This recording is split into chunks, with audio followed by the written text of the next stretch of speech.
I'm Jessica. I am a physics associate at Brookhaven National Lab. I work in the NASA Space Radiation Laboratory. I have a bachelor's degree in physics and a master's degree in atmospheric science.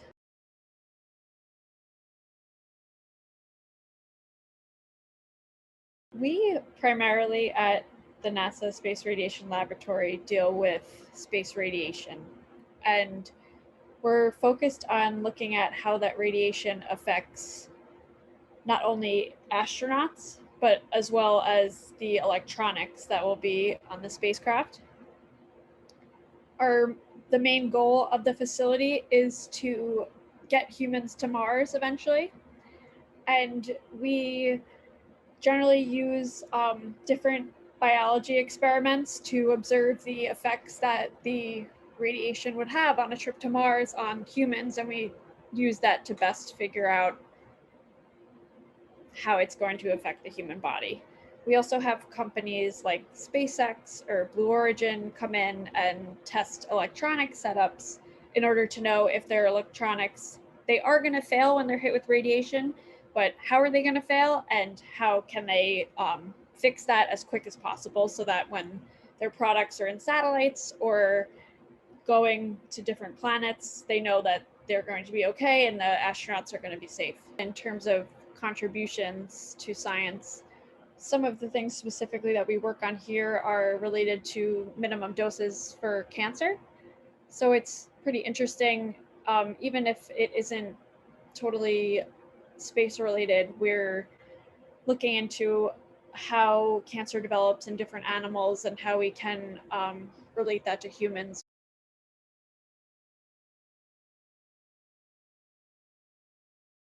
Of course, some radiation does make it down to here on Earth, but it is a little bit, cosmic rays are more intense in space. I don't go fully into the biology of experiments. Okay. I am definitely a physicist at heart, but there is some tremendous biologists that come in to test here, and they try to explain to me some of the things that they're doing with these experiments are just incredible, and they really understand like how cancer is formed within cells and how to,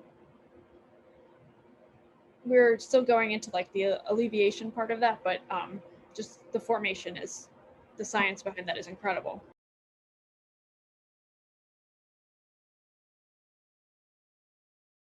I work with, as I've mentioned, biologists.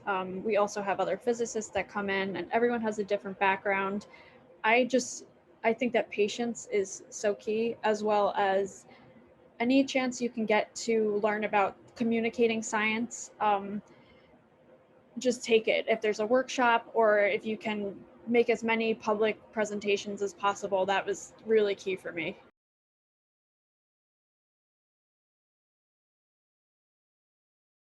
This one definitely hits home for me because when I started in physics, physics is like the most underrepresented group in terms of women, and I was full of doubts in the beginning, and I almost switched my major about 4 times.